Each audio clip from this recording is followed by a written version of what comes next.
देखिए मैं एक बात बताऊं, हम लोग बचपन में थे तो कभी सोचते थे क्या कभी ऐसा दिन भी आएगा कि कांग्रेस को 100 सीटें भी नहीं मिलेंगी। आज तीसरी बार लगातार कांग्रेस 100 सीटें नहीं पूरी करने की स्थिति में है।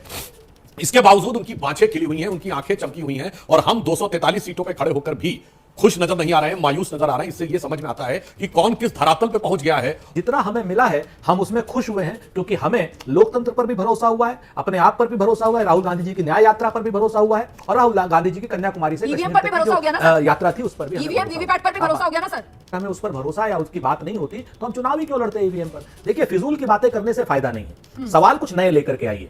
हम जो काम भी करेंगे संविधान के अंतर्गत करेंगे और निश्चित तौर पर संविधान के अंतर्गत ही सारा काम करेंगे, क्योंकि संविधान को बचाने के लिए काम करेंगे। नमस्कार दोस्तों, हमारे चैनल में आप सभी का बहुत बहुत स्वागत है। दोस्तों आज का न्यूज डिबेट जो होने वाला है ये बीपी न्यूज का डिबेट है, क्योंकि इस डिबेट में सुधांशु त्रिवेदी बीजेपी के प्रवक्ता और उन्हीं के जवाब में कांग्रेस के प्रवक्ता सुरेंद्र राजपूत में बहुत ही तगड़ी बहस हो गई। दोस्तों वीडियो के अंत तक बने रहोगे तो आपको इस वीडियो में बहुत कुछ जानने को मिलने वाला है। दोस्तों वीडियो पसंद आए तो वीडियो को ज्यादा से ज्यादा शेयर करना, लाइक करना, कमेंट में अपनी राय रखना, चैनल सब्सक्राइब करके बेल आइकन प्रेस कर लेना ताकि अच्छी नई वीडियो हम आपके लिए लाते रहें। चलिए वीडियो को शुरू करते हैं। हम सीधे एक बार फिर से खास मेहमानों का रुख करते हैं। चर्चा जिस मुद्दे को लेकर हम कर रहे हैं, सुधांशु जी, सत्य है और कड़वा भी है कि प्रधानमंत्री पद का पिटारा एक तरीके से खुल गया है। देखिए आप ही के गठबंधन के साथी हैं जेडीयू और उनकी तरफ से इस पद के लिए नीतीश कुमार का नाम भी आगे बढ़ाया जा रहा है। सर देखिए हमारे यहाँ तो स्थिति बिल्कुल स्पष्ट थी। चुनाव से पहले प्रधानमंत्री जी प्रोजेक्टेड कैंडिडेट हैं, तो कोई किंतु परंतु नहीं है।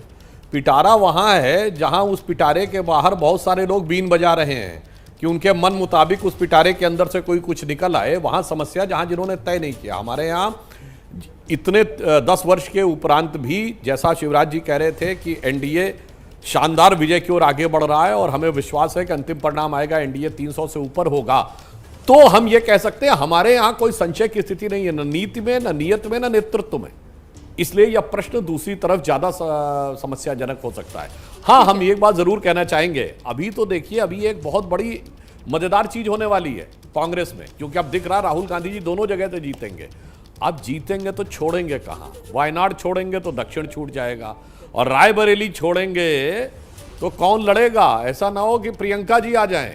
तो अभी तक तो गांधी परिवार में एक ही व्यक्ति था। अभी देखिए बहुत सारी चीजें, अभी गठबंधन नहीं, पार्टी के अंदर ही बहुत सारी चीजें आएंगी। तो अभी जो चीजें देख रहे हैं, तो जितनी प्रसन्नता दिख रही है, जब आप लेंस लगा के देखेंगे तो उन प्रसन्नता के साथ साथ उतनी ही विचित्रताएं भी दिखेंगी। ठीक है, सुरेंद्र राजपूत जी, मैं आपसे एक सवाल का जवाब लेना चाह रही हूं, क्योंकि ये खबरें आई कि कांग्रेस की तरफ से कोशिश की जा रही है किसी तरीके से इंडिया गठबंधन के कुनबे को और बढ़ाया जाए और एनडीए में शामिल जो दल हैं उन तक एक राब्ता बनाने की कोशिश की गई है। लेकिन सर कोई तो आप लोगों ने एक कट ऑफ नंबर रखा होगा ना कि कम से कम इतना अपने दम पर इंडिया गठबंधन अगर लेकर आएगा तभी अन्य दलों को जोड़ने की कोशिश की जाएगी, क्योंकि इंडिया गठबंधन का आंकड़ा अभी 230 पर नजर आ रहा है और ऐसे में वो टीडीपी और जेडीयू जो दो नाम उछले, उनकी भी अगर सीटें मिला ली जाए तो 30 के आसपास बैठती है। मतलब वो साथ आ भी जाएं तब भी नंबर आपके पक्ष में नहीं है सर। तो वो कट ऑफ मार्जिन वाला आंकड़ा क्या है इंडिया गठबंधन का?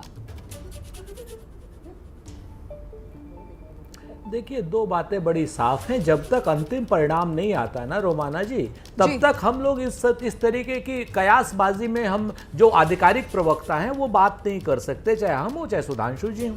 मैं आपसे 2-3 चीजें साफ कह रहा हूं कि हम बढ़ते हुए दिख रहे हैं, वो घटते हुए दिख रहे हैं। आज की अभी इस वक्त भारतीय जनता पार्टी 243 पर है और हमें पूरी उम्मीद है कि 225 पे सिमटेगी।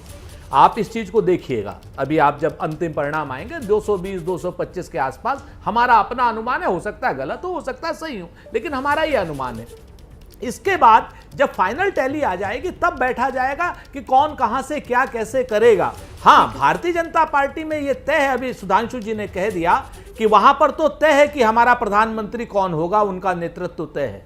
लेकिन सुधांशु जी हमारे यहां तय नहीं है, हमारे यहां सब लोग उम्मीदवार हैं। याद रखिएगा, यही जो आपको हमारा कमजोरी लग रही है, यही आपको हमारी सबसे बड़ी ताकत लगेगी। समय आने दीजिए इस बात का।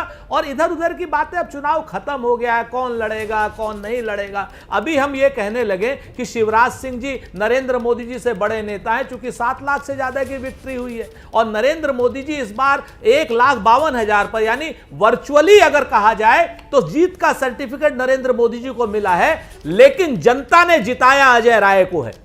कांग्रेस के प्रदेश अध्यक्ष अजय राय ने बुरी तरीके से शिकस्त दी है नरेंद्र मोदी जी को। यह अपने आप में सच है। 1,52,000 की जीत, प्रधानमंत्री जो आप यशस्वी 10 साल, मोदी गारंटी, 400 पार, पता नहीं क्या क्या करते थे, 1,52,000 से जीते हैं वो। ठीक और है, हमें बिल्कुल ही अपेक्षा नहीं थी कि इस प्रकार के चुनाव परिणाम आएंगे और हमें ये उम्मीद थी कि हमारी सीटें पिछली बार से अधिक बढ़कर आएंगी और पिछली बार के मुकाबले कम सीटें आई हैं। ठीक है, इसका हम बाद में बैठकर विवेचन करेंगे, मगर अभी सुरेंद्र राजपूत जी कह रहे थे कि उनके यहाँ कोई बड़ा नहीं होता, तो मैं सिर्फ एक ही बात पूछना चाहूँगा, खड़गे जी बड़े हैं या राहुल गांधी जी?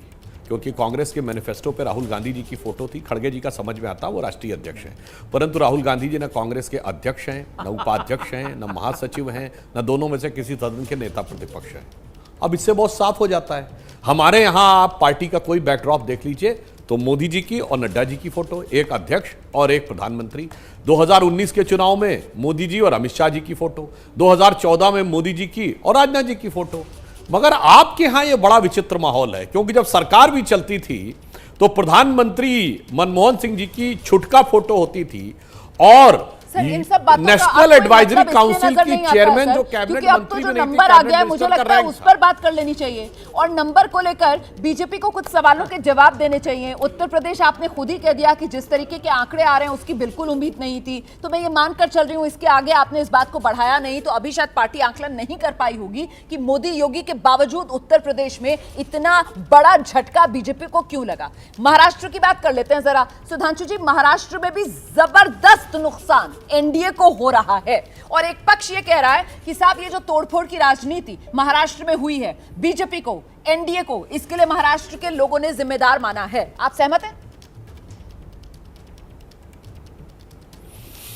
देखिए, उत्तर प्रदेश सबसे बड़ा राज्य है और आज सीटों की संख्या की दृष्टि से महाराष्ट्र दूसरे नंबर का राज्य है जी। अब इतने बड़े राज्य में यदि हमें अप्रत्याशित परिणाम मिलते हैं तो मानवीय बात है कोई एक या दो कारण, और वो भी जबकि अभी चुनाव परिणाम पूरी तरीके से नहीं आए हैं, उनका विश्लेषण बहुत जल्दी होगी।